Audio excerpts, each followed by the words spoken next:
គ្រាន់តែយើងមកដល់ភ្លាមឃើញថាមានគេចូលមកវាយផ្ទះយើងបាទមានកងទ័ពច្រើនមែនតើឥឡូវសេវាយើងគឺថា slow មែនតើដើរតែម្ដងបាទហើយឥឡូវនេះយើងចង់ទៅមើលថាតើគេវាយផ្ទះយើងដោយរបៀបណាបាទផ្ទះយើងតូចកប៉ាត់លិតចឹងមែនតើបាទប៉ុន្តែបាទផ្ទះ level 2គឺជាផ្ទះដែលមានគុណភាពខ្ពស់បាទ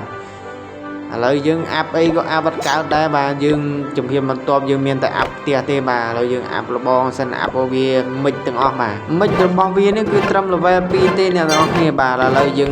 upgrade វារួចរាល់ហើយបាទផ្ទះយើងគឺមិចទាំងអស់តែម្ដងបាទអ្នកទាំងអស់គ្នាឥ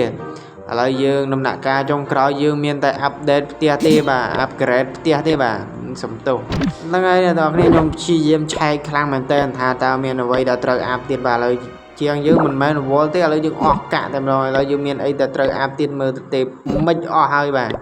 អូអានេះនៅមួយបាទធុងផលិតកាក់នេះនៅមួយហើយធុងទឹកនេះតើតែយើងអាប់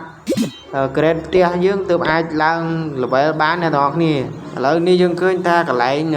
ប្រមូលកាក់របស់យើងដែលគេមកវាយយើងនេះបាទកន្លែងមកនេះគឺកន្លែងដែលគេមកវាយយើងទៅគឺចាប់ផ្ដើមកើនៅកន្លែងហ្នឹងឯអ្នកនរគ្នាឥឡូវខ្ញុំចាប់ផ្ដើមអាប់ផ្ទះហើយបាទរយៈពេលវាគឺត្រឹមតែកន្លះម៉ោងទេបាទខ្ញុំរងចាំវារហូតដល់ upgrade ហើយបាទចឹងយើងនឹងជួបគ្នាវីដេអូក្រោយនៅក្នុង Town Hall Level 3បាទអ្នកទាំងអស់គ្នាសូមជម្រាបលាបាយបាយ